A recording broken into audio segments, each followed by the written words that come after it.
Busco un lugar para vivir y descansar, donde no hace falta ni llamar. Buenos días, hermanos, bendiciones para todos. Estamos aquí de nuevo de vuelta. Que Dios les bendiga a todos, los que están aquí, los que están a través de las redes sociales. Bendiciones para todos y podemos decir que Dios los ha guardado. Amén. Aleluya. Vamos a leer hoy en Isaías 11 un pasaje que está estudiando un poquito así por encima y profundiza un pelín. Pero lo que quiero transmitir esta mañana de la persona de quien está hablando en sí. Muchas veces queremos que la importancia de lo que hacemos recaiga sobre nosotros y es un error. La importancia debe recaer sobre el nombre que es sobre todo nombre. Bien. Dice así. Dice: saldrá una vara del tronco de Isaí y un vástago retoñará de sus raíces y reposará sobre él el espíritu de Jehová, el espíritu de Dios, espíritu de sabiduría y de inteligencia, espíritu de consejo y de poder, espíritu de conocimiento y de temor de Jehová. Y le hará entender diligente el temor de Jehová, no juzgará según la vista de sus ojos ni arguirá por lo que oigan sus oídos, sino juzgará con justicia a los pobres y arguirá con equidad por sus mansos de la tierra, y herirá la tierra con vara de su boca y el espíritu de sus labios matará al impío. Véanlo también en otra versión, en la versión viviente, y cambia un pelín, pero significa lo mismo. Esto está hablando de Jesús, no sé si se han dado cuenta. Es la profecía que Isaías estaba dando. Dice: del tocón, o sea, del tronco de la familia de David, saldrá un brote, sí, un retoño, luego que dará fruto de la raíz vieja. Y el Espíritu del Señor reposará sobre él, y el Espíritu de sabiduría, de entendimiento, Espíritu de consejo y de poder, el Espíritu de conocimiento y de temor del Señor. Él se dedicará en obedecer al Señor y no juzgará por las apariencias ni tomará decisiones basadas en rumores. Dice en el 4: hará justicia a los pobres y tomará decisiones imparciales con los que son explotados. La tierra temblará con la fuerza de su palabra y bastará un soplo de su boca para destruir a los malvados. Pasaje nos abre un poco más lo que nos está transmitiendo en la profecía de cuando el Señor vuelva a reinar, cuando venga Jesús. Pero lo que yo quiero hacer énfasis esta mañana, porque hasta ahora he estado leyendo los salmos, pero llego como que no olvidando de quién es el principal protagonista, que en este caso es Jesús. ¿Amén? Dice: del tronco viejo sale un retoño, o sea, de la estirpe de David, de Isaí. Y también Isaí, si alguien lo ha leído, también es Jesé. O sea, cuando lo lees así, dice: Isaí, Jesé, sí, lo mismo. Pero muchas veces podemos cambiar la versión para tener varios tipos de visión. Porque si todas las veces que leemos un pasaje lo leemos de la misma forma, muchas veces nos quedamos ahí clavados sin entender lo que realmente quiere decirnos. O sea que de la raíz de Isaí, David, en esa línea viene Jesús. Y Jesús es el principal protagonista. Amén. Sabemos que también está el Dios Padre y el Espíritu Santo. Pero aquí está profetizado del linaje de David. Amén. De Jesús. Dice: el Espíritu de Dios estará sobre él y él le dará sabiduría, inteligencia y prudencia. Y será un rey poderoso y conocerá y obedecerá a Dios. ¿Qué está diciendo? Que hasta el mismo Jesús se sometía a lo que Dios Padre le decía. ¿Qué quiero decir con eso esta mañana? Que si Jesús se sometía a Dios y él también a Dios, imaginaros lo que debemos de hacer nosotros. Amén. En casa podemos leerlo y te vas a dar cuenta de quién es Jesús y lo que sigue diciendo, porque yo aquí puedo leer 3 versículos, 4, pero realmente cuando tú lo lees en tu casa te das cuenta de lo que está diciendo. otra versión que dice, de ese tronco que es ese, sale un retoño brota de sus raíces. O sea, de lo que tú no estás viendo, lo que tú piensas que muchas veces Dios lo está haciendo, Dios está obrando. Desde la misma raíz sale un retoño. ¿No habéis pensado algunas veces cuando un árbol lo ha cortado? Que todo lo que hay alrededor dice, me he cargado el árbol, no va a salir nada más. Y de golpe sale un retoño. Lo que tú piensas que Dios no puede hacer, Dios puede hacerlo. Y es tremendo porque nos da una enseñanza, que no te guíes por lo que tus ojos ven, sino guíate por la fe en Dios y en Jesús. Amén. Vamos a orar. Señor, te damos las gracias por este pasaje tan precioso, Señor, que nos habla de ti, Señor, de ese retoño que salió de ese tronco, que era el linaje, Señor, de Isaí, de David, hasta Jesús, Señor. Gracias por dar tu Hijo, Señor, y gracias también porque también se dio voluntariamente, Señor, para que todos los que estamos aquí esta mañana podamos entender ese misterio de ese amor tan grande, Padre. Gracias por ese día, Dios mío, que tú nos diste vida, Padre. Te damos las gracias, Señor, en tu nombre, Jesús. Amén. Aleluya. Aleluya. Tremendo lo que Dios hace. Amén.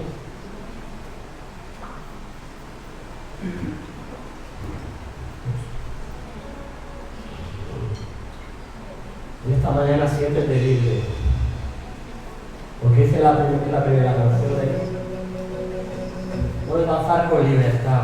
Libertad significa que no hay nada que te esté obstruyendo, ni mente, ni nada. No te pongas límites para adorar a Dios.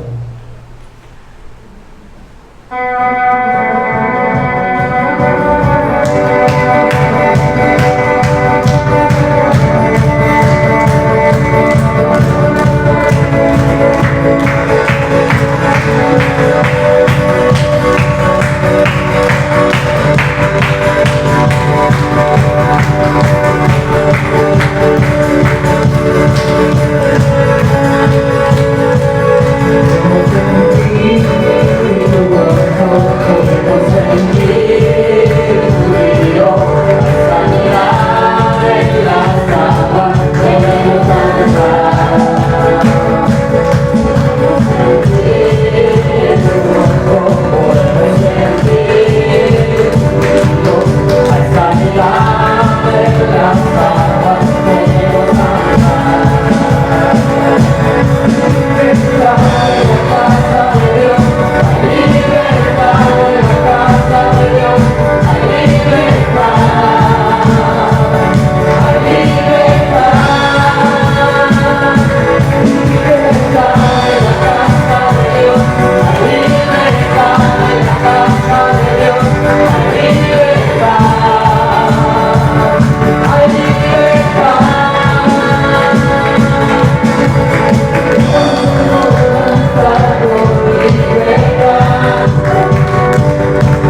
Gloria a Dios. Bien, pues en esta actitud de adoración, de alabanza a Dios, porque Él es digno de nuestra adoración, ¿verdad? Es digno de nuestra alabanza y sobre todo es digno de nuestra obediencia. Como he dicho, en este ambiente de adoración, el Señor está contento porque ve que su pueblo le adora de verdad. Vamos a participar de la mesa del Señor. Yo pediría a todos aquellos que no pertenezcan al incenso se pongan de pie para escuchar la palabra de Dios. Vamos a leer la palabra de Dios. Si alguno no puede, por lo que sea, está inválido, quede sentado, está embarazada, se puede quedar sentado.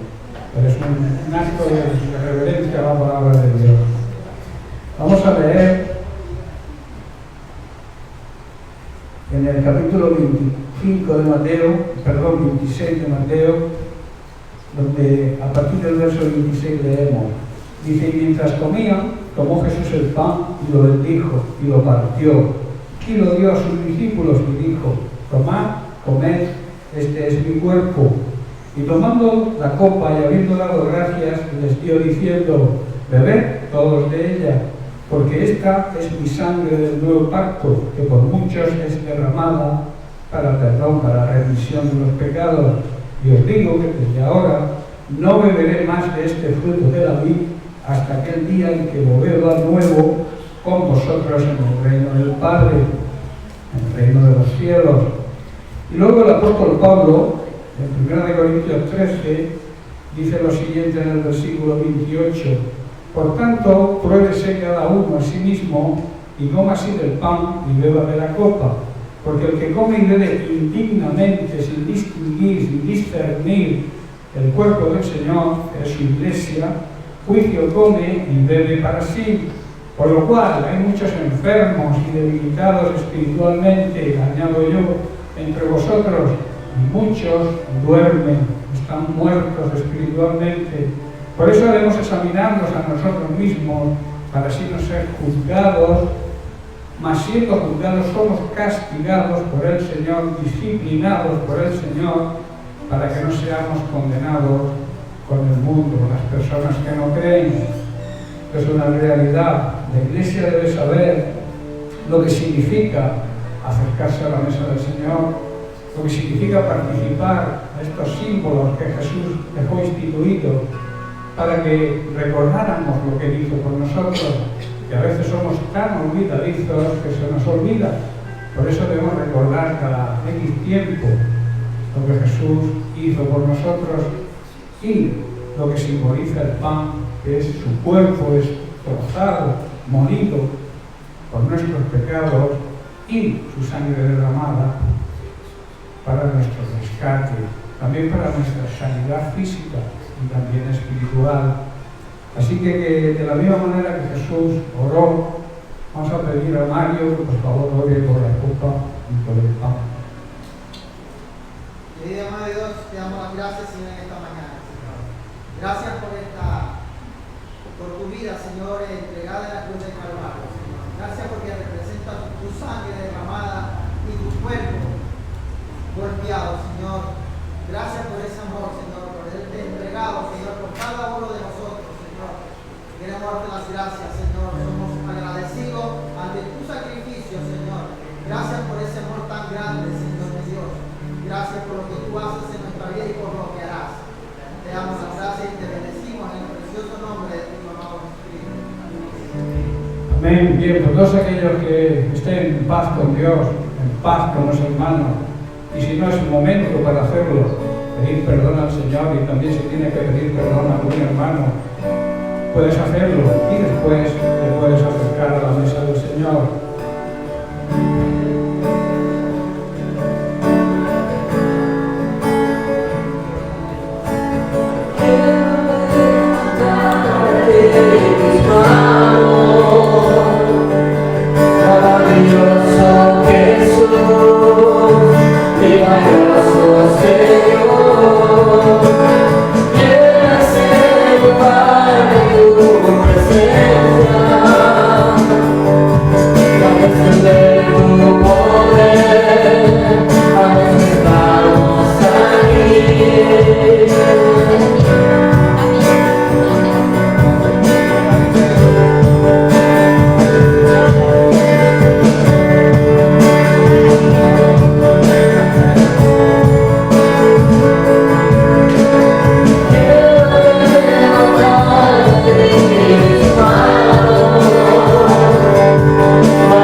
Padre, te damos gracias, Señor. Te bendecimos y te glorificamos aquí en esta mañana. Te damos las gracias, Señor, porque tú eres amoroso, tú eres un Dios que nos ama, que nos cuida, que nos provee de todo lo necesario, Padre.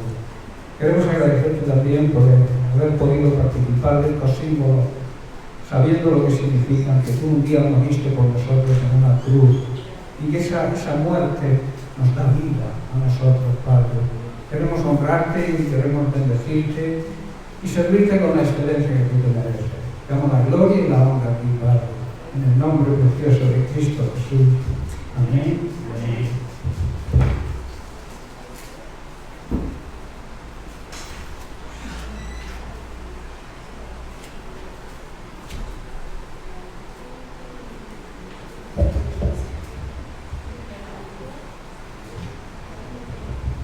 Aleluya. Buenos días, queridos hermanos.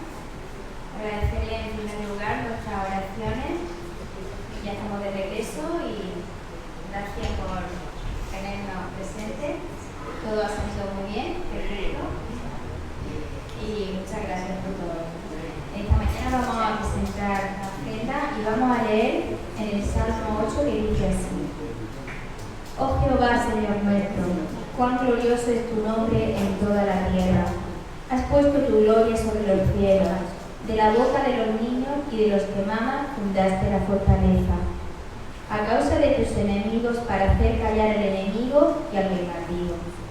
Cuando veo tus cielos, obra de tus dedos, la luna y las estrellas que tú formaste, digo: ¿qué es el hombre para que tengas de él memoria? Y el hijo del hombre para que lo visites. Le has hecho poco menor que los ángeles, y lo coronaste de gloria y de honra. Le hiciste señorear sobre las obras de tus manos. Todo lo pusiste debajo de sus pies. Ovejas y bueyes, todo ello, y asimismo las bestias del campo, las aves de los cielos y los peces del mar, todo cuanto pasa por los senderos del mar. Oh Jehová, Señor nuestro, cuán grande es tu nombre en toda la tierra. Aleluya, Padre Santo. Gracias, Padre, porque te acordaste de nosotros, Señor. Gracias, Señor, por todo lo que tú nos das, Señor, por la abundancia, Padre.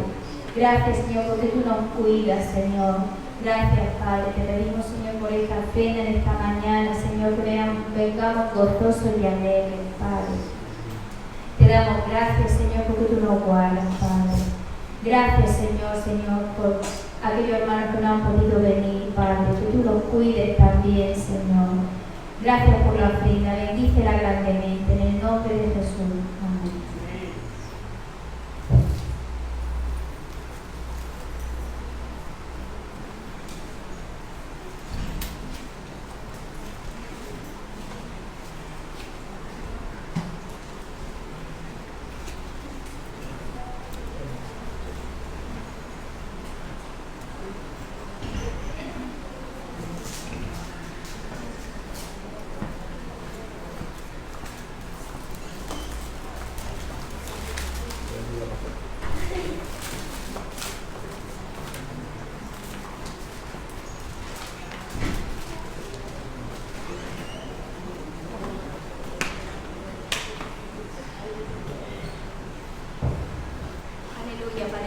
Gracias por esta ofrenda, Padre, multiplícala, Señor, para cubrir, Señor, los gastos que tenemos, Padre, en el nombre de Jesús. Amén.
Gloria a Dios.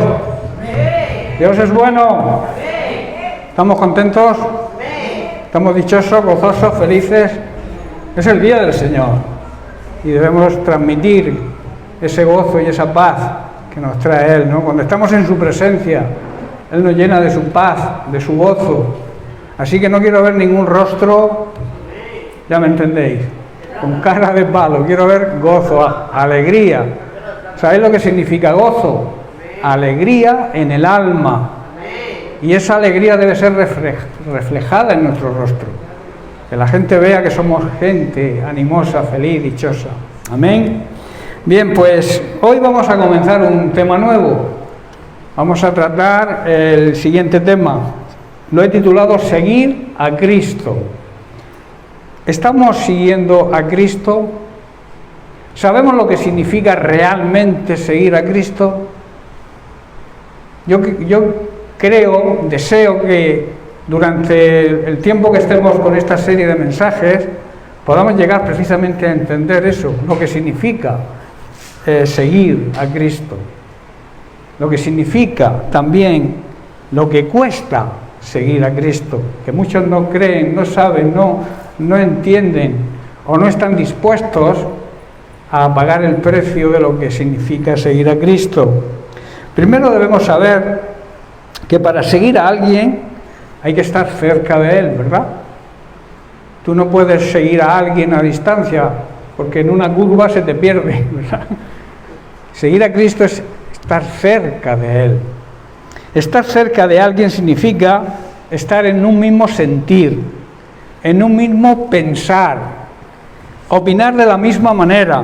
Para ello es necesario un trato y una relación, ¿verdad? Para poder estar cerca de alguien, yo estoy cerca de tus pensamientos, o sea, quiere decir, yo pienso como tú piensas, estoy cerca de tu opinión, yo opino como tú opinas, estoy cerca de tu sentir, yo siento como tú sientes. Estáis entendiendo también lo que significa estar cerca de alguien, ¿verdad?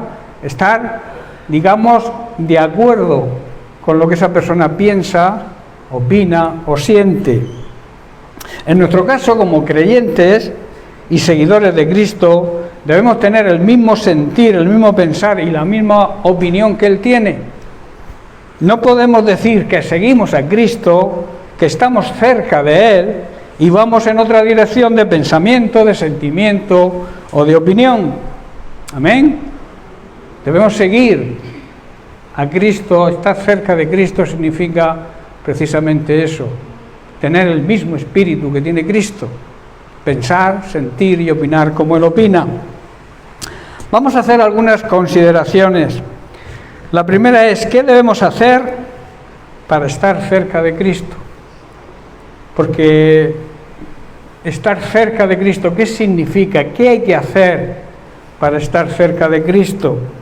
Muchas personas son miembros por años, fieles quizá de una congregación, asisten a todas las reuniones, hablan con un vocabulario, digamos, súper cristiano. Le preguntas, hermano, ¿cómo estás? Bendecido. En victoria. Hablan, digamos, un idioma súper espiritual, pero la realidad es otra. ¿Verdad?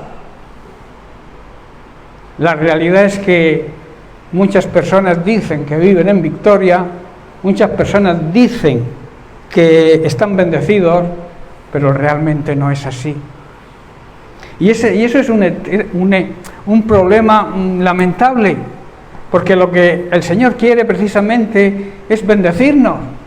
Lo que el Señor quiere es que estemos en victoria. ¿Pero por qué no estamos?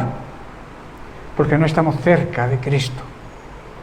Quizá de boca podemos decir, sí, yo sigo a Cristo, pero realmente estamos siguiendo a Cristo, no como yo creo que hay que seguirlo, porque ese es otro problema, que a veces seguimos a Cristo a nuestra manera, y seguir a Cristo lo marca a Él como hay que hacerlo, ¿verdad?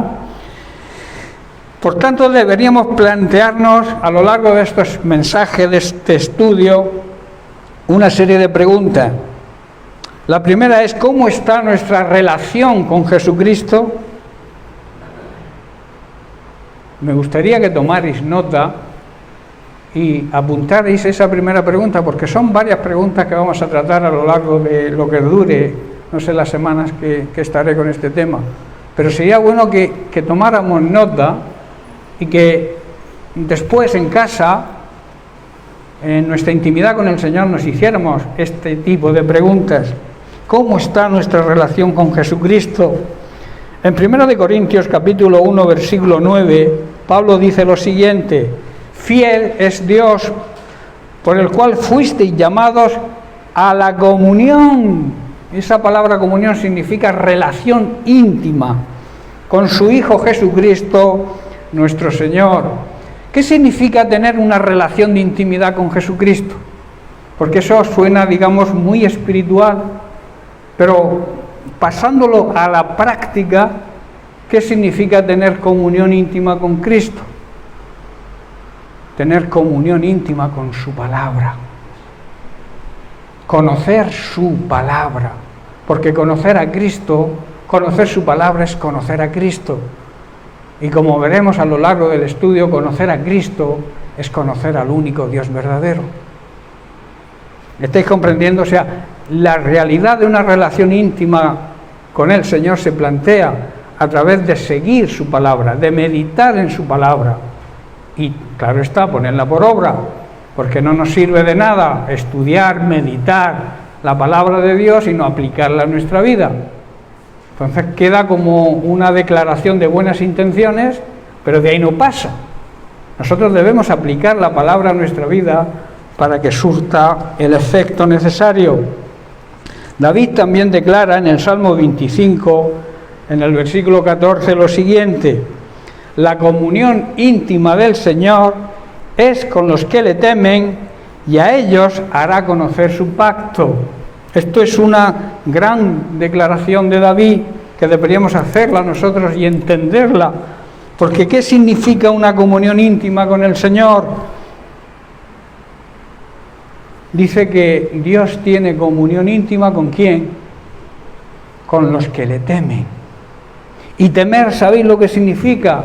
Honrarle, respetar su palabra y sobre todo obedecerla.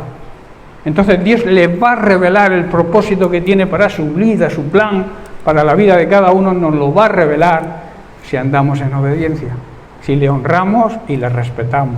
Si no, no vas a conseguir nada, no vas a saber nunca cuál es el plan de Dios para tu vida, porque Dios les comunica su pacto, dice aquí en esta traducción, en otra traducción dice sus planes, su voluntad, a aquellos que le temen, a los que le honran, vuelvo a repetir, respetan y obedecen.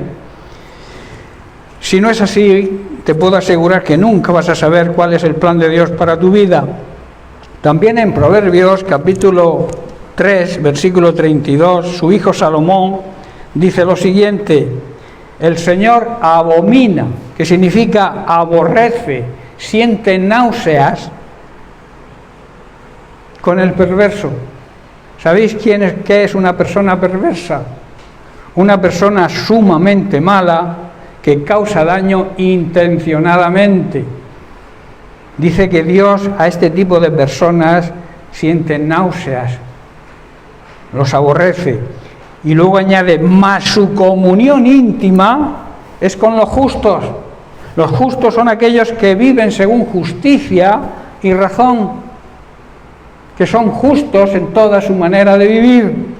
Dios detesta, no soporta a la gente mala. La gente mala es aquella que disfruta haciendo daño. Y lamentablemente dentro de las iglesias existen este tipo de personas que disfrutan haciendo daño, que no saben cómo van a hacer el daño, el mayor daño posible. Pero dice, disfruta, ofrece su amistad a la gente buena, a la gente que disfruta haciendo el bien, que actúa justamente, y también con la gente honrada. ¿Qué es una persona honrada? Es una persona íntegra, que no tiene ninguna falta de algo, es completa. Es también una persona recta, intachable, que nadie tiene que decir nada de él. Dios dice que le da su amistad íntima a este tipo de personas. El apóstol Juan en su primera carta, capítulo 1, verso 3, dice que también debemos tener comunión con la iglesia, con la familia de Dios. Aparte de tener esa comunión con Jesucristo, tenemos que tener comunión con su cuerpo, ¿no? Que es su iglesia. Dice, lo que hemos visto y oído, eso os anunciamos, o sea, damos testimonio, para que también vosotros tengáis comunión con nosotros, y nuestra comunión verdadera es con el Padre y con su Hijo Jesucristo. Y en 2 de Corintios capítulo 13, verso 14, Pablo incluye al Espíritu Santo cuando dice, la gracia del Señor Jesucristo, el amor de Dios y la comunión del Espíritu Santo sean con todos vosotros. Y siguiendo con la primera carta de Juan, en el capítulo 1, el verso 6 y 7, unos versículos más adelante dice, versículo 6, si decimos que tenemos comunión con Él y andamos en tinieblas, andamos en ignorancia y andamos en pecado, mentimos, somos unos mentirosos, porque no practicamos la verdad. Versículo 7 dice, pero si andamos en luz, la luz significa la transparencia, significa la verdad, significa la sabiduría divina. Dice, como Él, como Jesús está en luz, tenemos comunión unos con otros, y entonces la sangre de Jesucristo, su Hijo, nos limpia de todo pecado. Tremenda declaración, ¿verdad? Para tener una buena relación con Dios y con los hermanos, es necesario andar en luz, andar siguiendo la verdad de la palabra de Dios y vivir en santidad, alejados del pecado, si no es imposible. El problema, hermanos, es que aún siendo cristianos, nuestra relación con el Señor está muchas veces muy fría y distante, quizás seguramente por el pecado, porque el pecado sabéis que nos aleja de la presencia y de la intimidad con Dios. Por este motivo, el autor de Hebreos, en el capítulo 4, verso 16, declara, acerquémonos. Si tú te encuentras lejos o no estás cerca del Señor, aquí el escritor, el autor de Hebreos te dice, acerquémonos con toda confianza, confiadamente, al trono de la gracia. ¿Para qué? Para alcanzar misericordia y hallar gracia para el oportuno socorro. Hermanos, si necesitas ayuda, si necesitas que alguien nos socorre, debemos estar cerca del Señor. Él es, en Él encontraremos la mejor ayuda y el mejor socorro, y en el momento preciso. Si no hiciera falta esa cercanía con el Señor, el autor de Hebreos no diría acerquémonos, ¿verdad? Diría, oremos al Señor, estemos donde estemos. Pero necesitamos, para recibir ayuda y recibir socorro, necesitamos estar cerca del Señor. Por eso habla de acercarse al trono de la gracia. ¿Dónde está el trono de la gracia? Gracias por preguntarlo. Eso yo recuerdo que esa frase, no me acuerdo qué pastor la utilizaba mucho, ¿no? El trono de la gracia está en la palabra de Dios, está en Jesucristo. Cuando buscamos en la fuente del agua viva, que es la palabra de Dios, recordemos que la palabra de Dios es el verbo, o sea, Jesucristo hecho un ser humano. El verbo se hizo carne, o sea, la palabra de Dios, la mente de Dios se hizo un ser humano en la persona de Jesucristo. Entonces, estar cerca de Jesucristo, estar cerca del trono de la gracia, es estar cerca de la palabra de Dios. ¿Estáis comprendiendo? Veo poco... Me gustaría veros con más ánimo. ¿Estamos bien? ¿Estamos a gusto? ¿Dios nos está hablando? Pues cambiar la actitud. Hemos dicho al principio que quiero ver caras gozosas. Y cuando la palabra de Dios es predicada, llega a nuestra vida, debe transmitirnos ese gozo también. Ahora, ¿qué es una verdadera intimidad? ¿Qué es una verdadera cercanía con el Señor? La verdadera intimidad con el Señor es tener una relación desde lo más íntimo, desde lo más profundo de nuestro ser. No es algo superficial, no es una emoción. Sabéis que las emociones son algo superficial, pero una decisión, la decisión de seguir a Cristo, de estar cerca de Cristo, tiene que nacer desde lo más profundo de nuestro ser. No podemos ser personas superficiales en este aspecto. La palabra de Dios nos enseña que esa cercanía, esa intimidad con Dios nos da vida, ¿verdad? Conocer a alguien, por ejemplo, el conocer en el matrimonio, esa relación de intimidad en los esposos que produce vida, nace un bebé, hay una nueva vida. Pues la relación de intimidad con Dios también produce vida, y nada más y nada menos que la vida eterna, ¿verdad? En Juan capítulo 14, versículos 8 al 10, después de decirles a sus discípulos que Él era el camino, la verdad y la vida, y que sólo a través de Él nos podíamos acercar a una verdadera intimidad con el Padre, Felipe le pregunta y le dice: Señor, muéstranos al Padre y nos basta. Versículo 9, Jesús le dijo: ¿tanto tiempo que estoy con vosotros y no me has conocido, Felipe? El que me ha visto a mí, ha visto al Padre. ¿Cómo pues dices, muéstranos al Padre? Versículo 10, ¿no crees que yo soy? La palabra ser y estar significan lo mismo. De hecho, en el idioma inglés es la misma palabra, ser y estar. Dicen, yo soy, yo estoy en el Padre y el Padre en mí. Las palabras que yo os hablo, no las hablo por mi propia cuenta, sino que el Padre que vive, que mora en mí, Él hace las obras. Parafraseando este versículo, este pasaje, Felipe le está diciendo a Jesús: Señor, muéstranos, dinos quién es y dónde está el Padre, y nos quedaremos conformes y tranquilos, porque había una inquietud dentro de los discípulos, y Felipe es el valiente, el que decide preguntarle a Jesús. Entonces Jesús le respondió: Dios ha estado con vosotros todo este tiempo, y todavía no sabes quién soy, Felipe. Los que me han visto a mí, han visto al Padre, porque yo soy Dios lo mismo que el Padre. Soy Dios encarnado en un ser humano. Es lo que le transmite Jesús a Felipe y a todos los discípulos, que supongo que estarían allí expectantes a ver qué contestaba Jesús. ¿Cuántos hoy, hermanos, muchos de los llamados creyentes, asisten por años a las congregaciones y no conocen bien al Señor? Muchísimos, hermanos. Hay mucha gente que lleva años siendo supuestos creyentes, asistiendo a las congregaciones, pero no tienen una buena relación, no tienen cercanía con el Señor.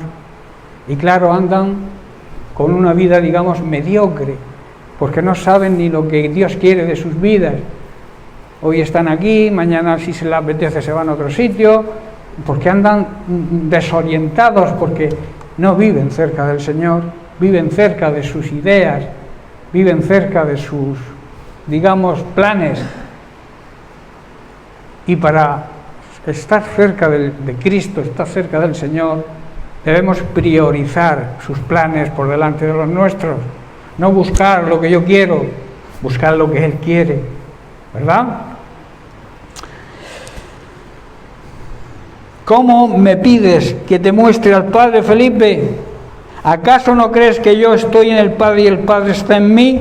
¿Acaso no crees que el Padre y yo, el Hijo que soy, formamos parte de la Trinidad, formamos parte de la divinidad? Las palabras que yo digo no son mías, sino que mi Padre, quien vive en mí, hace su obra por medio de mí. Hermano, Jesucristo, junto con el Padre y el Espíritu Santo, son el único Dios verdadero. Y eso tenemos que tenerlo claro, porque hay muchas sectas por ahí que esta frase que yo he dicho no la aceptan. Son tres personas que piensan lo mismo, que sienten lo mismo, pero que tienen distinta función. ¿Estáis comprendiendo? Felipe seguramente no había entendido, hermanos, Felipe no había entendido ni había tenido una verdadera relación de intimidad con Jesús. Estuvo con él, sí, pero no estuvo cerca de él, porque la cercanía con Cristo nos hace conocerlo. Muchos supuestamente asisten a iglesias, pero no están cerca de Jesús. Como he dicho, están cerca de sus mentes, de sus propósitos, de lo que ellos piensan, de sus planes. Y creen que con asistir a una congregación ya están cerca de Jesús, pero eso no es así. Estar cerca de Jesús es conocerlo, tener una intimidad con Él, buscar su palabra, escudriñarla, vivirla, aplicarla para que tenga efecto. Las medicinas tienen efecto cuando se aplican, cuando nos tomamos. Si no, sigue teniendo poder, porque la palabra de Dios tiene poder para sanar, para liberar, para cambiar las vidas de las personas, pero hay que aplicarla, hay que tomarla, hay que comerla. ¿Estáis comprendiendo, hermanos? Tener intimidad con alguien significa una amistad íntima, una amistad muy estrecha. Si tú estás cerca de mí, si tienes intimidad conmigo, tienes que tener una amistad íntima y muy estrecha. También significa tener una relación desde lo más interno, como he dicho, desde lo más profundo de nuestro ser. Una relación con alguien muy querido y de gran estima y confianza. La pregunta surge, ¿qué estimamos? ¿Cómo estimamos a Jesús? ¿Tenemos confianza en Él? En la vida cotidiana se podrían contar con los dedos de una mano las personas con quien tenemos este tipo de relación, ¿verdad? Hay muy pocas personas que tengamos esta declaración, esta relación interior, íntima, de dos personas. Las hay, por supuesto que las hay, claro que sí, pero muy pocos. Como he dicho, se pueden contar quizá con los dedos de una mano las personas con quien podemos tener esta amistad y esta relación íntima. Amigos verdaderos, hermanos, con este tipo de relación existen muy pocos. Pero Jesucristo dijo que Él quiere ser nuestro amigo, ¿verdad? Y Él quiere cumplir con los requisitos, con estos requisitos de tener una relación interior e intensa con sus amigos, que somos nosotros. Como creyentes y seguidores de Cristo, deberíamos tener esta clase de relación con Él, con su palabra y también entre nosotros.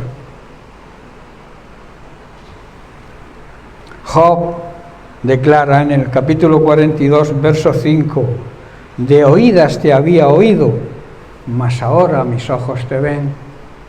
¿Estamos viendo a Dios obrando en nuestra vida? ¿O tiene que ocurrirnos una desgracia para ver obrar a Jesús? Job estaba atravesando una gran enfermedad, ¿verdad? Quizá las pruebas, en medio de la prueba, muchos se alejan de Dios, pero debemos hacer lo contrario.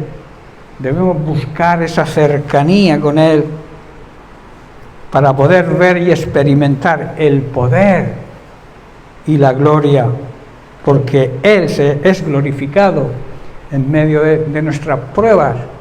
¿Sabéis que Dios se glorifica cuando se solucionan nuestros problemas? Cuando Dios sana a alguien, Jesucristo recibe la gloria.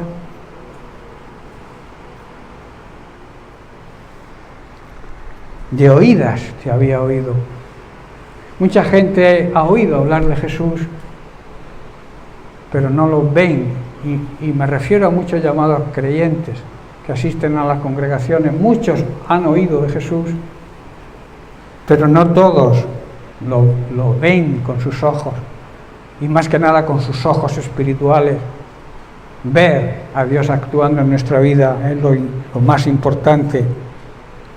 Hay muchos pasajes en los que el Señor es glorificado por personas que estaban atravesando grandes pruebas. Voy a citar uno, por citar alguno. En Juan capítulo 11, verso 4, Jesús le hace esta afirmación a los enviados de Marta y de María, ante la gravedad de la enfermedad de su hermano Lázaro. Dice así: oyéndolos Jesús dijo: esta enfermedad no es para muerte, sino para la gloria de Dios, para que el Hijo de Dios sea glorificado por ella. Por eso, cuando estemos atravesando cualquier tipo de prueba, sea una enfermedad, sea lo que sea, debemos acercarnos, buscar la cercanía con el Señor, buscar la cercanía con su palabra, porque nos va a traer primero la solución y después Cristo va a ser glorificado, porque vamos a verlo actuar en nuestra vida. Las preguntas que surgen aquí son las siguientes: ¿qué tipo de relación tenemos con el Señor? ¿Le conocemos de verdad? ¿Qué tipo de relación tenemos entre nosotros? ¿Nos conocemos de verdad? ¿Estamos pendientes los unos de los otros? ¿Nos ayudamos mutuamente? Jesús dijo que de la ayuda mutua nunca os olvidéis, y de hacer el bien son sacrificios que a Él le agradan. ¿Estamos haciendo eso con los hermanos en la congregación? ¿Estamos ayudando y haciendo el bien? Lamentablemente una gran parte de los llamados creyentes no tienen esta relación de intimidad con el Señor y por tanto no llegan a conocerle personalmente ni perfectamente como deberían, y tampoco la tienen con los hermanos en la iglesia. Les ocurre lo mismo que a Felipe, que tenían delante a Dios en la persona de Jesucristo y no se había dado cuenta. No estaba, por tanto, disfrutando de la verdadera vida. ¿Cuál es la verdadera vida, hermanos? Jesús lo definió en su oración sacerdotal, en el capítulo 17 de Juan, versículo 3. Y la manera de vivir una vida eterna es conocerte a ti, conocer, relación de intimidad, al único Dios verdadero y a Jesucristo, a quien tú enviaste a la tierra. Lamentablemente Jesucristo es la última persona con la que muchos creyentes tienen intimidad, tienen relación íntima. En Juan capítulo 15, versículos 13 y 14, Jesús nos dice: nadie tiene mayor amor que este, que uno ponga su vida por sus amigos. Hermanos, debemos demostrar que el amor de Dios está en nosotros, dedicando nuestra vida al servicio del Señor y por tanto también a servir a los demás, porque el Señor vino a servir, ¿verdad? ¿O vino a que le sirvieran? Jesús dijo: no he venido a que me sirváis, he venido a serviros y estoy dispuesto a dar la vida por vosotros. Versículo 14: vosotros sois mis amigos si hacéis lo que yo os mando. ¿Tú quieres ser amigo de Dios? ¿Tú quieres ser amigo de Jesucristo? Tienes que obedecer su palabra. Si tú quieres tener esa relación de amistad que Dios te brinda, tienes que obedecer sus mandamientos. ¿Por qué? ¿Por un capricho de Él? Es por nuestro bien, hermanos. Cuando nosotros obedecemos la palabra de Dios, Él nos colma de sus bendiciones. El propósito de Dios es bendecirnos. El propósito de Dios es que andemos en victoria, no de derrota en derrota, como van algunos. Los verdaderos cristianos vamos de victoria en victoria. Y no quiere decir que no haya guerra ni batalla. Claro, las victorias se consiguen cuando hay lucha. Pero Dios nos invita a usar su poder para vencer. Eso los discípulos lo entendieron. Jesús dice: os brindo mi amistad, os quiero dar esa relación de intimidad, esa cercanía que tienen los buenos amigos, pero debéis obedecer mi palabra. Él quiere ser tu amigo, quiere ser mi amigo, brindarnos esa amistad, esa relación de intimidad que tienen los buenos amigos, pero pone una condición: la obediencia. No hay otra.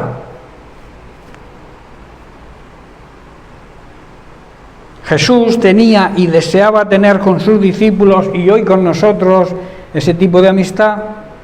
Sus discípulos le conocían y sabían que Él era el único que les podía transmitir su poder, como he dicho antes, y nosotros deberíamos saberlo también. Debemos saber que podemos usar el poder que Dios nos ha dado si andamos de la forma que Él quiere que andemos, que vivamos en la santidad que Él nos exige, apartados de todo pecado, de toda contaminación, de toda crítica, y dedicados a servir a Dios.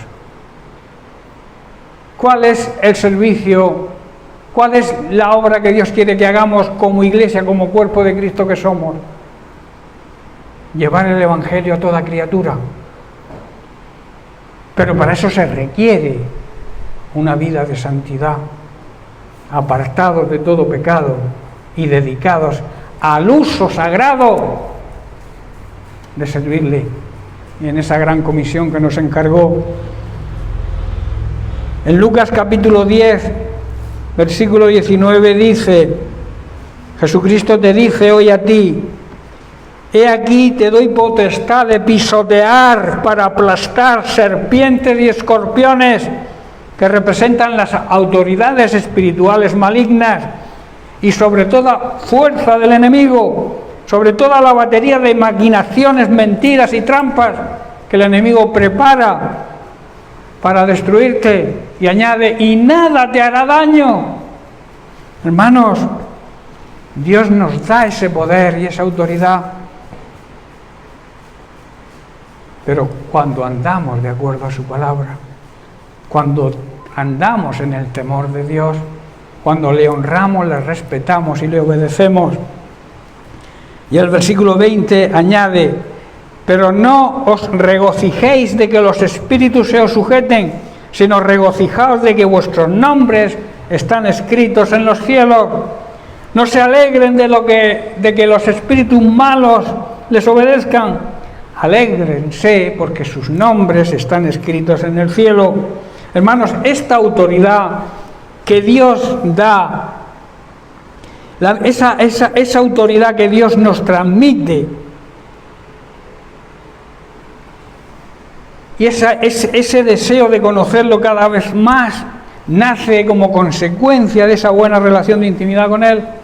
Jesucristo, nuestro Señor y Salvador, quiere tener con nosotros esa relación, esa cercanía, y la quiere tener cada vez más estrecha. Mirad qué nos dice Jesús en Juan capítulo 15, versículo 15, dice, ya no los voy a llamar sirvientes, porque un sirviente no sabe lo que hace el jefe, ¿verdad?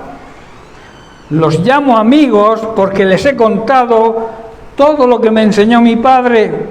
Vosotros no fueron los que me eligieron a mí, sino que yo fui quien os eligió a vosotros, y les he mandado que vayan y que sean como las ramas que siempre dan mucho fruto. Así mi Padre les dará lo que vosotros le pidan, lo que vosotros le pidáis en mi nombre. ¿Estáis comprendiendo? En esa intimidad tan estrecha con Él es cuando le obedecemos en todo, y entonces damos el fruto deseado. Como dije antes, la amistad verdadera no abunda en la tierra. La que más abunda es la amistad interesada y egoísta. La amistad verdadera significa identificarse, tener el mismo sentir, querer lo mismo que la persona con la que tenemos esa amistad. La amistad con el Señor, por tanto, supone pensar como Él. Iglesia, ¿pensamos como Dios piensa?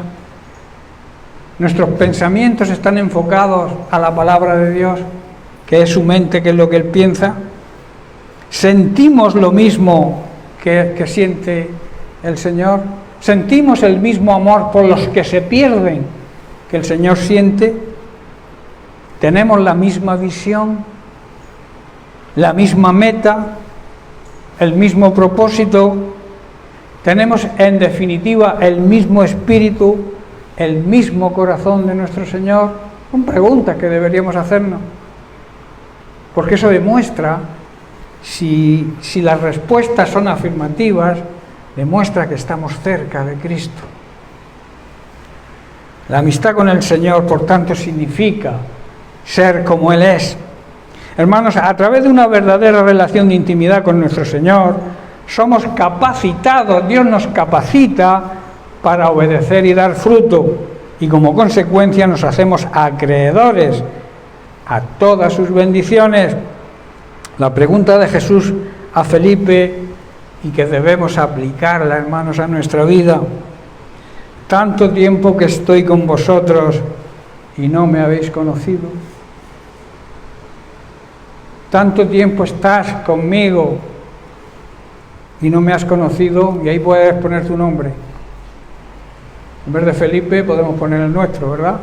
¿Cuánto tiempo estamos siguiendo al Señor y todavía no lo conocemos? ¿Cuántas veces decimos que conocemos al Señor y realmente no tenemos la mínima idea de lo que Jesús quiere para nuestra vida, porque no tenemos esa cercanía con Él?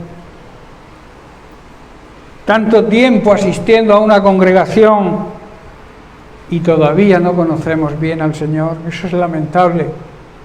Hay personas que no maduran ni aunque las riegues todos los días. Hay personas que se creen que ya han madurado y lo que le falta es madurez total. Patalean cuando no les da lo que quieren. Se enfadan. Les das un consejo y abandonan la iglesia.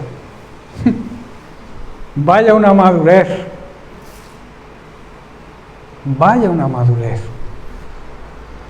Hermanos, toda la experiencia de la vida ha sido diseñada por Dios con el fin y el propósito de capacitarnos para entrar en esa relación íntima con Jesucristo.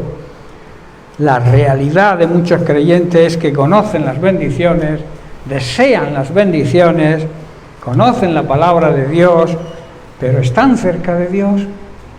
¿Están cerca de Cristo? Y aquí se plantea la segunda pregunta, que vamos a iniciar, y no terminaremos, pero bueno, seguiremos la semana que viene.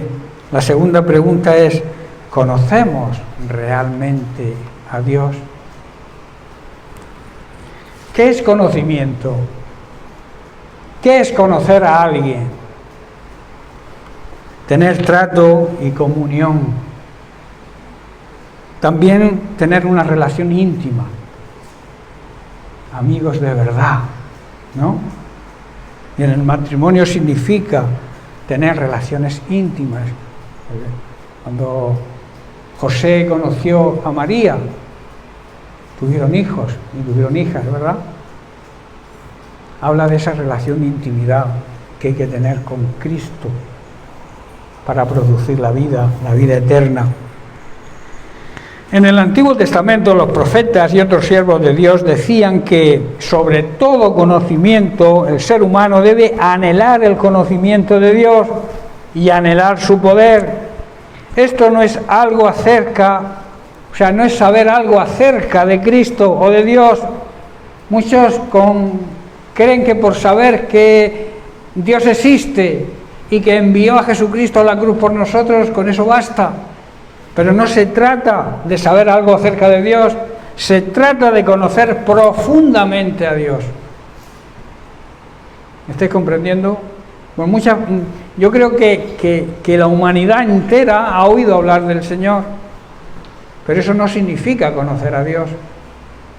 Conocer a Dios es algo más, es tener una relación profunda con Él. Los profetas del Antiguo Testamento anunciaban y declaraban la necesidad de conocer a Dios con gran énfasis.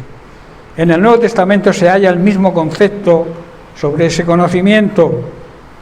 Toda persona, hermano, debe conocer cada vez más a Dios, porque se posee un conocimiento muy débil y muy parcial e insuficiente de Dios. Muchas personas creen conocer a Dios de verdad, pero lo que tiene es un simple conocimiento que es insuficiente para llevar una vida cristiana auténtica y verdadera. Por eso la necesidad, y como he dicho, los profetas en el Antiguo Testamento y en el Nuevo también hacen énfasis en que tenemos que conocer de verdad al Señor. Tenemos que profundizar en ese saber, en ese conocimiento, en esa relación con el Señor, para poder producir vida eterna en nosotros el conocimiento completo se halla solamente en Cristo, hermanos, en su palabra. Conociendo a Cristo, conociendo su palabra, conocemos a Dios. Pablo nos exhorta a estar, en Colosenses 2:2, a estar unidos en amor, hasta alcanzar todas las riquezas de pleno entendimiento, a fin de conocer, de tener intimidad, el ministerio de Dios, el Padre, y de Cristo. Y el versículo 3 dice, en quien están escondidos, en Cristo, todos los tesoros de la sabiduría y el conocimiento de Dios. En Cristo, en su palabra, están escondidos, que a veces hay que descubrir, porque como suelo decir yo, los tesoros no están a ras de tierra. Debemos profundizar en la tierra para poder descubrir los tesoros ocultos. La Biblia repite muchas veces la palabra tesoros ocultos. Dios promete, te daré tesoros ocultos que tú no conoces, para que sepas que yo soy tu Dios y te llamo por tu nombre. La Biblia está llena de secretos ocultos. Por eso hay que profundizar, hay que meditar, hay que estudiar la palabra de Dios para descubrirlo. Hay que escarbar en la tierra, como he dicho, los tesoros nunca están a ras de tierra.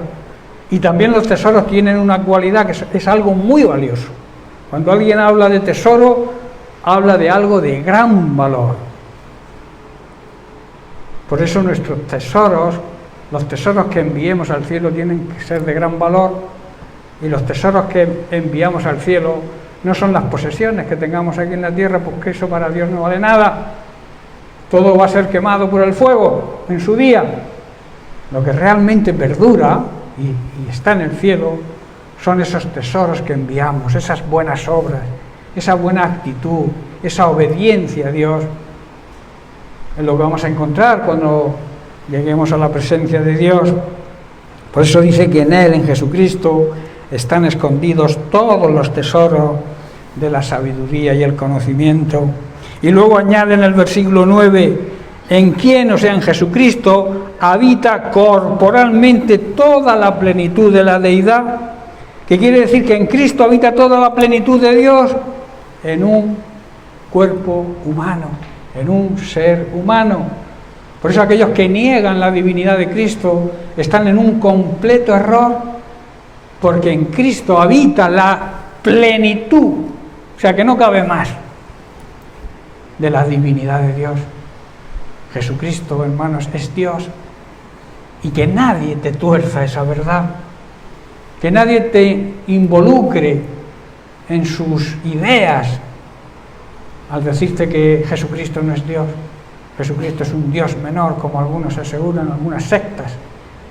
Yo, todos aquellos que niegan la divinidad de Dios, para mí, por mucho que se llamen cristianos, yo digo que son sectas y que hacen daño. Son gente mala, gente maligna. Algunos por ignorancia, algunos porque también quizás no quieren pagar el precio de lo que significa estar cerca de Jesús, seguir a Jesús, porque ya veremos más adelante el precio que cuesta. En las clases bíblicas estamos estudiando precisamente lo que cuesta ser un buen discípulo, y que muchos empiezan, pero pocos acaban. ¿Por qué? Porque hay que pagar un precio. Y ese precio es todo. Dios te exige todo, pero te lo da también todo a cambio. Lo que perdemos, yo siempre digo, perder para ganar. Perder cosas materiales o cosas de este mundo que al final no sirven para nada, para ganar la cercanía con Dios, para vivir esa vida cristiana abundante, esa vida eterna que podemos empezar a vivirla como un anticipo aquí en esta tierra. ¿Estáis entendiendo? Eso es maravilloso que pudiéramos entenderlo, que lo que realmente importa es nuestra eternidad. Por eso aquí, en la tierra, debemos procurar andar en el temor de Dios. El temor no es miedo a Dios. Dios es nuestro Padre y nos ama y lo ha demostrado. El temor, la palabra temor ahí significa respeto. Respeto por lo que Él ha hecho por nosotros, por lo que sigue haciendo y lo que hará siempre, mediante su Espíritu Santo que nos aconseja, nos guía, nos protege. nos provee de todo lo necesario y sobre todo nos ha dado lo más grande, hermanos. Dios nos ha dado lo más grande. Dio a su Hijo Jesucristo, nos regaló a su Hijo Jesucristo para salvarnos, porque estábamos condenados, porque todos aquellos que viven de espaldas a Dios están condenados, necesitan volverse al Señor, necesitan andar cerca de Cristo, para que Cristo pueda regalarles la salvación. Y ese trabajo nos corresponde a nosotros, hermanos. El trabajo nuestro no es andar en disputas entre nosotros, como en algunas congregaciones ocurre, que si yo no estoy a gusto, que si el pastor ha dicho, que si el otro me ha dicho, que si mi niña, que si mi niño, que si esto, que si para allá, que si para acá. La cuestión es que el diablo nos tiene enredados en ese tipo de enfrentamientos y cuestiones, y no hacemos lo que realmente tenemos que hacer. No servimos a Dios como Él se merece. Hermanos, Él se dio por excelencia. Él no reservó ni una sola gota de su sangre, por amor a ti y por amor a mí. Nosotros debemos, el amor, ese amor demostrado nos obliga, nos constriñe, dice la Biblia. ¿A qué nos obliga? A servirle con la misma excelencia, a dedicar nuestra vida con la misma excelencia que Él la dedicó a nosotros. Nosotros debemos dedicarla para salvar a este mundo que anda en tinieblas, que anda en pecado, que anda en ignorancia, aunque muchos creen saber mucho, pero si no conoces a Cristo de verdad, somos unos ignorantes. Sepamos lo que sepamos, tengamos la carrera que tengamos, sin Cristo, sin conocer a Cristo, estamos perdidos, hermanos. Jesucristo vino a eso. Juan 3:17. Yo no he venido a condenar al mundo, he venido a que el mundo sea salvo a través de mí. Y eso es lo que debemos predicar. En vez de asustar a la gente con mensajes apocalípticos de que el infierno, esto, lo otro, sí, está bien, está bien. A veces, como decía en la escuela bíblica el otro día, hablamos sobre las consecuencias y no planteamos el problema. Primero hay que plantear el problema. Y el problema es que el mundo vive sin Dios y sin esperanza, y que hay una solución, y que hay unas consecuencias. Muchos empiezan a evangelizar con las consecuencias. Claro, asustan a la gente. Hay que empezar planteando el problema. ¿El problema de esta humanidad cuál es? El pecado. Pues vamos a hablar del pecado y vamos a hablar de las consecuencias que puede traer si no obedecemos a Dios. Pero no empecemos con la condenación. ¿Me estáis comprendiendo, hermano? No sé si me hago entender, pero yo lo pretendo, ¿no? Bien, pues el conocimiento de Dios recibido a través de nuestra relación con Cristo y con su palabra pone a los seres humanos en una buena relación con Dios. Esa relación va a producir el fruto de la vida eterna. Y termino precisamente y vuelvo a repetir ese versículo que Jesús dice en Juan capítulo 17, verso 3, que sabéis que es la oración sacerdotal, una oración que Jesús dirigió al Padre. Dice: y la manera de tener vida eterna es conocerte a ti, al Padre, conocer a Dios, el único Dios verdadero, y a Jesucristo, a quien tú enviaste a la tierra. Esto es una gran promesa del Señor, que cuando conocemos de verdad a Dios, cuando aceptamos la palabra de Dios, cuando aceptamos a Jesucristo como el enviado del Padre para nuestra salvación, podemos empezar a vivir la vida eterna aquí. Hay quien opina que hay que morir de una forma física para alcanzar la vida eterna, pero la vida eterna la empezamos a vivir aquí. Jesús dijo: yo he venido ¿para qué? Para que tengáis vida, y vida plena y abundante. Y esa vida plena y abundante no es otra cosa que la vida eterna. Llenas mi espacio, llenas mi vida, me iluminaste como el sol. Quiero que crezcas.